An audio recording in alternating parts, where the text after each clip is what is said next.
Friends, welcome to my news. Friends, आज मैं आप लोगों के साथ सीटेट 2024 के लिए सीडीपी के कुछ most important previous year question paper को डिस्कस करेंगे, जिसमें हम लोग 2012 से लेकर के 2023 तक के सभी प्रीवियस ईयर क्वेश्चन पेपर को सॉल्व करेंगे। ओके, जितनी भी क्लासेस आएगी आप उन क्लासेस को ज़रूर देखिएगा। तो देखिए यहाँ पर जो आपका पहला क्वेश्चन दिया हुआ है वह है, बाल विकास के सिद्धांतों के संदर्भ में निम्न में से कौन सा कथन सही है। विकास शरीर के केंद्रीय भाग से बाहरी भाग की ओर होता है। विकास आनुवंशिकता और पर्यावरण से प्रभावित नहीं होता है।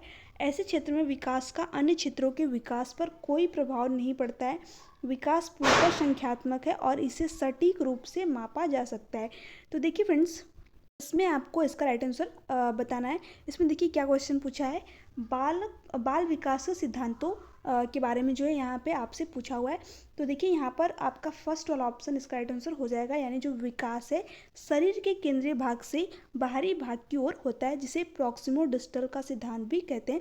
यानी सेंटर से विकास क्या होता है, बाहरी भाग की तरफ होता है। ठीक है, फॉर एग्जाम्पल बच्चे के हाथ और पैरों का विकास होता है वो उसकी उंगलियों से पहले ही हो जाता है। ठीक है, तो ये कौन सा विकास का सिद्धांत है, ये शरीर के केंद्रीय भाग से बाहर भाग की तरफ जो है उसका विकास हो रहा है, यानी प्रॉक्सिमो डिस्टल विकास का ये सिद्धांत है।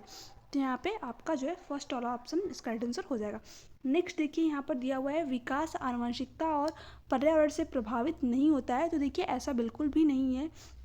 जो आपका डेवलपमेंट होता है, जो आपका विकास होता है, वो हेरिडिटी और इन्वायरमेंट का क्या होता है, गुणनफल होता है। ठीक है, तो यहाँ पे ये वाला ऑप्शन तो बिल्कुल भी नहीं होगा। नेक्स्ट दिया है, ऐसे क्षेत्र में विकास का अन्य क्षेत्रों के विकास पर कोई प्रभाव नहीं पड़ता है। तो देखिए ऐसा भी नहीं है, जो हमारा डेवलपमेंट होता है वो प्रत्येक क्षेत्र पे अपना इफेक्ट डालता है। तो यहाँ पे थर्ड वाला ऑप्शन भी आपका गलत हो जाएगा।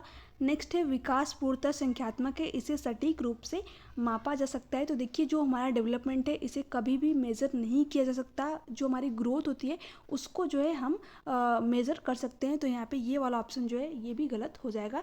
तो जैसा कि मैंने आपको पहले ही बताया कौन सा ऑप्शन सही है, फर्स्ट वाला। ठीक है, तो आपको आई होप कि आप लोगों को समझ में आ गया होगा। ठीक है, कोई डाउट हो तो आप नीचे कमेंट सेक्शन में कमेंट करके पूछ सकते हो। नेक्स्ट क्वेश्चन है आपका, बच्चों में भाषा विकास किससे प्रभावित होता है, केवल आनुवंशिकता से, केवल पर्यावरण से, आनुवंशिकता एवं पर्यावरण दोनों से, ना आनुवंशिकता से ना पर्यावरण से। तो देखिए फ्रेंड्स, मैंने आपको अभी ऊपर जस्ट बताया है कि जो हमारा डेवलपमेंट होता है वो हमारे हेरिडिटी और इन्वायरमेंट का गुणनफल होता है। ठीक है, तो जो हमारा भाषाई विकास है वो किससे प्रभावित होगा, हमारे हेरिडिटी और इन्वायरमेंट से, यानी आनुवंशिकता एवं पर्यावरण दोनों से ही जो हमारा भाषा विकास है वो प्रभावित होगा। तो यहाँ पे जो है आपका थर्ड वाला ऑप्शन जो है इसका राइट आंसर हो जाएगा।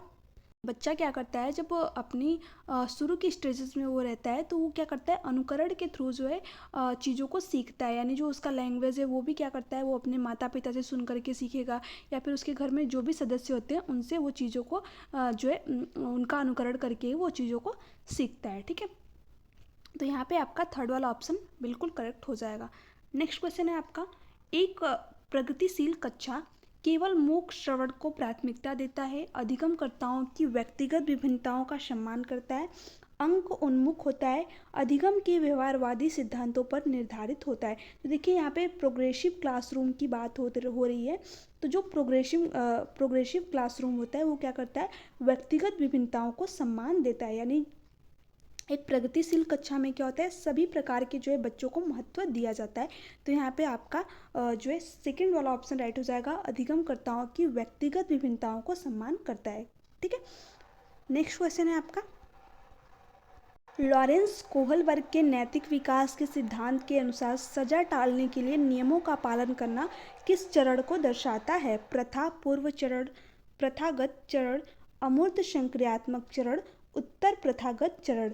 ठीक है, तो देखिए यहाँ पर जो लॉरेंस कोहलबर्ग हैं उन्होंने जो नैतिक विकास का सिद्धांत दिया है और उसमें जो सजा टालने के लिए नियमों का पालन जो बच्चा करता है वो किस स्टेज में करता है, प्रथा पूर्व चरण। ठीक है, तो यहाँ पे जो है आपका फर्स्ट वाला ऑप्शन जो है इसका राइट आंसर हो जाएगा, क्योंकि देखिए इसमें जो बच्चे की नैतिकता होती है वो सज़ा से जो है बधी होती है। यानी बच्चे को ये लगता है कि अगर वो अपने बड़ों की आज्ञा का पालन नहीं करेंगे तो उन्हें जो है उनके बड़े उनको दंडित करेंगे, इसलिए जो है वो उनकी बातों को मानते हैं, या फिर उनकी वो जो भी चीज़ें कहते हैं वो सज़ा से बचने के लिए सिर्फ और सिर्फ उनका जो है बातों को मानते हैं। तो यहाँ पे आपका फर्स्ट वाला ऑप्शन जो है इसका राइट आंसर हो जाएगा। ठीक है, नेक्स्ट क्वेश्चन है आपका, अधिगम संकल्पों को सुसाध्य करने के लिए एक अध्यापिका को ऐसे तरीके प्रयोग करने चाहिए जिसमें संकल्पों का प्रगटीकरण जटिलता से सरलता की ओर हो, जो अपसारी चिंतन को प्राथमिकता दे,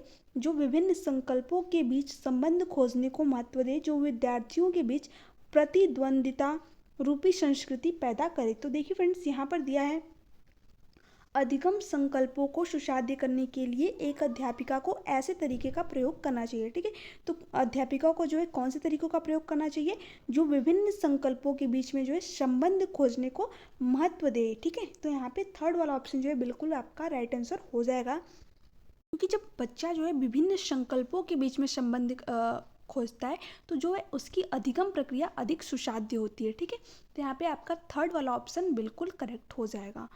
नेक्स्ट क्वेश्चन है आपका, लेव वाइगोस्की के सिद्धांत के अनुसार व्यक्तिगत वाक्य यानी कि जो प्राइवेट स्पीच जो लेव वाइगोस्की के अनुसार दी गई है वो क्या है। ठीक है, बच्चों को अपनी सोच विनियमित करने में मदद करता है, बच्चे की सोच में रुकावट पैदा करता है, बच्चे को आत्म केंद्रित दर्शाता है, बच्चे को चुनौतीपूर्ण कार्य दिए जाने पर घटता जाता है।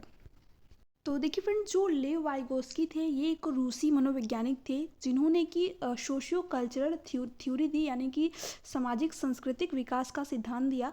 और जो इनके अनुसार जो प्राइवेट स्पीच जिसको व्यक्तिगत वाक कहा जाता है वो क्या होती है, बच्चे को अपनी सोच जो है विनियमित करने में मदद करती है। यानी बच्चा जो है जब खुद से बातें करता है तो वो क्या करता है, अपनी सोच को एक डायरेक्शन देता है। ठीक है, तो यहाँ पे आपका फर्स्ट वाला ऑप्शन जो है इसका राइट आंसर हो जाएगा।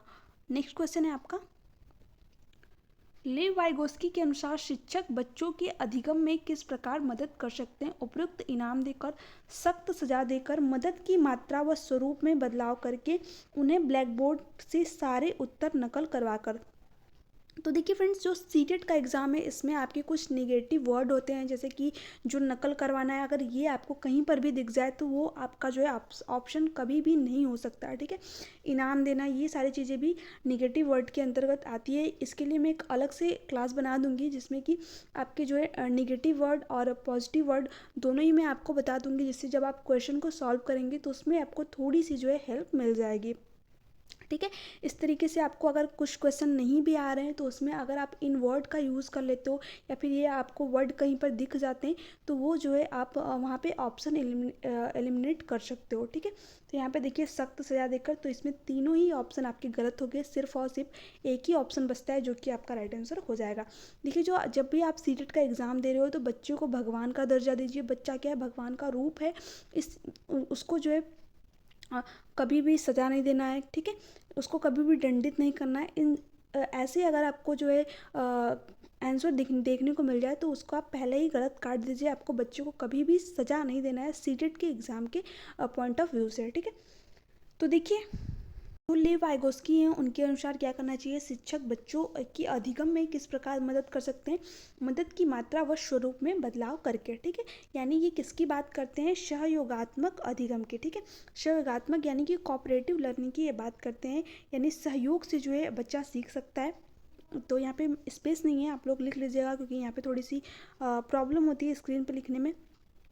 तो ये कोऑपरेटिव लर्निंग की बात कर रहे हैं, यानी सहयोगात्मक अधिगम की। ठीक है, बच्चा अपने जो है दोस्तों से सीख सकता है। ठीक है, तो इस तरीके से जो है देखिए, जो लेव वाइगोस्की किसकी बात करते हैं, सोशियो कल्चरल थ्योरी की बात करते हैं, यानी सामाजिक सांस्कृतिक सिद्धांत की बात करते हैं। तो ये हमेशा जोर देंगे कि बच्चा जो है अपने समाज से सीखे, अपनी संस्कृति से सीखे। ठीक है, तो यहाँ पे आपका थर्ड वाला ऑप्शन जो है राइट आंसर हो जाएगा। नेक्स्ट क्वेश्चन है आपका, पूजा अपनी दोस्त को कहती है कि हमें कक्षा के नियमों का पालन करना चाहिए वरना शिक्षिका हमें बाहर खेलने की अनुमति नहीं देगी। पूजा लॉरेंस कोहल वर्ग के नैतिक विकास के किस चरण में है, आज्ञा पालन एवं दंड अभिविन्यास, अच्छा लड़का अच्छी लड़की अभिविन्यास, आधिकारिकता एवं सामाजिक क्रम व्यवस्था अभिविन्यास, सार्वभौमिक नैतिक सिद्धांत अभिविन्यास।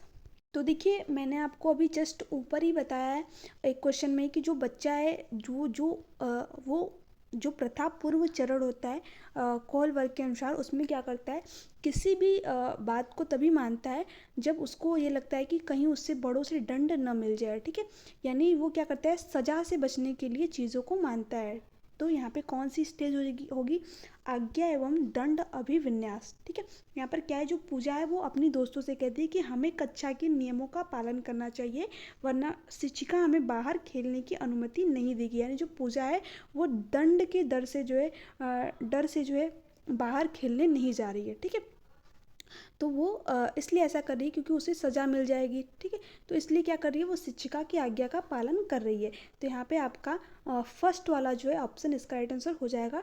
ठीक है, तो आई होप कि आप लोगों को समझ में आ गया होगा। फिर भी कोई डाउट हो तो आप नीचे कमेंट सेक्शन में कमेंट करके ज़रूर पूछ सकते हो। ओके, मैं आपकी कमेंट का आंसर देने का ज़रूर ट्राई करूँगी।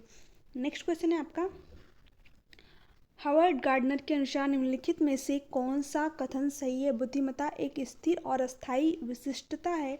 बुद्धिमत्ता को परिपोषित व विकसित किया जा सकता है। बुद्धिमत्ता किसी एक सामान्य खंड से हावी नहीं होती है, अपितु कई प्रकार की होती है।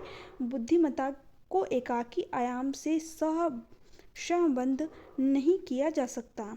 तो देखिए फ्रेंड, जो हावर्ड गार्डनर थे, इन्होंने जो है 1983 में, ठीक है 1983 में जो है बुद्धि के एक नवीन सिद्धांत का प्रतिपादन किया था, जिसे गार्डनर की बहुबुद्धि सिद्धांत के नाम से भी जाना जाता है। तो कभी कभी आपसे क्वेश्चन पूछ देता है कि जो बहुबुद्धि का सिद्धांत है वो किसने दिया था, तो हावर्ड गार्डनर ने। ठीक है, 1983 ईस्वी में।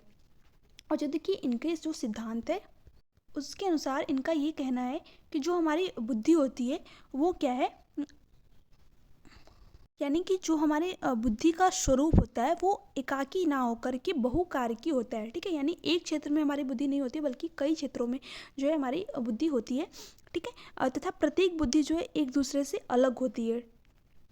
ठीक है, तो देखिए इन्होंने जो है ये बताया कि जो हमारी बुद्धिमत्ता होती है वो किसी सामान्य खंड से हावी नहीं होती है, बल्कि जो है कई प्रकार की होती है। साथ ही जो बुद्धिमत्ता है एकाकी आयाम से संबंध नहीं किया जा सकता। ठीक है, तो यहाँ पे कौन सा ऑप्शन जो है आपका राइट हो जाएगा, फोर्थ वाला, क्योंकि यहाँ पर दिया है कि बुद्धिमत्ता को एकाकी आयाम से संबंध नहीं किया जा सकता। यानी बुद्धि जो है एक नहीं हो सकती बल्कि क्या है, बहुकारकी होती है। ठीक है, कई पार्ट में डिवाइड होती है।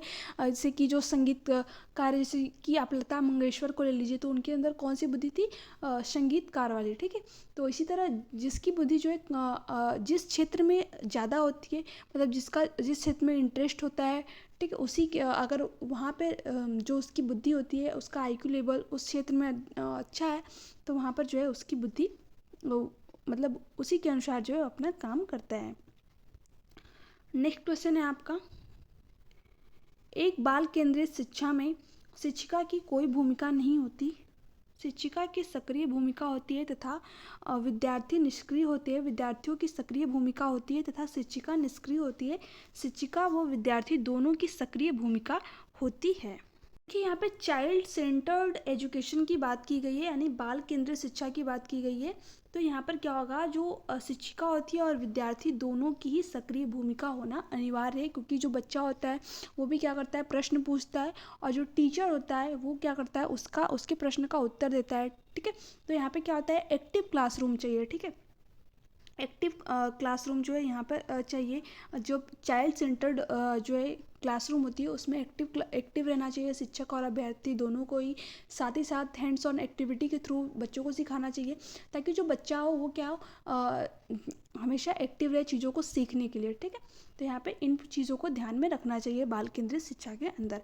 ठीक है, तो यहाँ पे देखिए कौन सा ऑप्शन सही हो जाएगा, आपका फोर्थ वाला ऑप्शन। देखिए फर्स्ट वाला ऑप्शन क्यों नहीं सही है, क्योंकि इसमें दिया है कि शिक्षक की कोई भूमिका नहीं होती। तो ये वाला ऑप्शन जो है आपका बिल्कुल गलत है।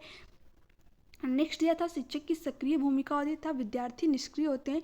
तो ऐसा नहीं है। ठीक है, जब अगर विद्यार्थी जिसको सीखना है वही निष्क्रिय रहेगा तो फिर आपके पढ़ाने का क्या मतलब है। इसलिए जो है शिक्षक और विद्यार्थी दोनों को ही एक्टिव होना चाहिए, सक्रिय होना चाहिए। विद्यार्थी की सक्रिय भूमिका होती था, शिक्षक की निष्क्रिय भूमिका होती है, ये भी जो है गलत है। अगर विद्यार्थी की सिर्फ और सिर्फ एक्टिव रहेगा, शिक्षक कुछ पढ़ाएगा ही नहीं उसको, तो बच्चा स्कूल में तो सीखने के लिए ही आता है, बट वो जिस शिक्षक से सीखना चाहता है उसी से नहीं सीख पाता है, तो वो क्या होगा, धीरे धीरे जो उसका इंटरेस्ट है वो ख़त्म हो जाएगा और वो कभी भी स्कूल नहीं आना चाहेगा। तो इसलिए शिक्षक और छात्र दोनों को ही एक्टिव होना चाहिए। तो यहाँ पे आपका फोर्थ वाला ऑप्शन बिल्कुल करेक्ट हो जाएगा। तो फ्रेंड्स ये थे आपके सीडीपी की कुछ क्वेश्चन। तो आपको अगर वीडियो अच्छी लगी, चैनल को सब्सक्राइब कर लीजिएगा, बेल आइकन को प्रेस कर दीजिएगा, ताकि सीटेट से रिलेटेड ऐसे ही क्लासेस आपको प्रोवाइड होती रहे। तो आज मैंने सीडीपी की क्लास कराई है, उसके बाद में मैं ईवीएस की क्लास और एसएसटी साइंस जितने भी क्लासेस मेरे से हो सकेंगी मैं आपको सभी सब्जेक्ट की क्लासेस प्रोवाइड कराऊंगी। और इसका जो पीडीएफ है वो मैं अपने टेलीग्राम चैनल पे सेंड कर दूंगी, आप वहाँ से डाउनलोड करके अपना रिवीजन कर सकते हो। ओके, मैं नीचे डिस्क्रिप्शन बॉक्स में उसका लिंक भी दे दूंगी, आप जो है वहाँ से डाउनलोड कर लीजिएगा। तो वीडियो कैसी लगी नीचे कमेंट में कमेंट करके जरूर बताइएगा। वीडियो अच्छी लगी चैनल को जरूर सब्सक्राइब कर लीजिएगा, लाइक शेयर सब्सक्राइब तो आप लोग कर देंगे, ठीक है।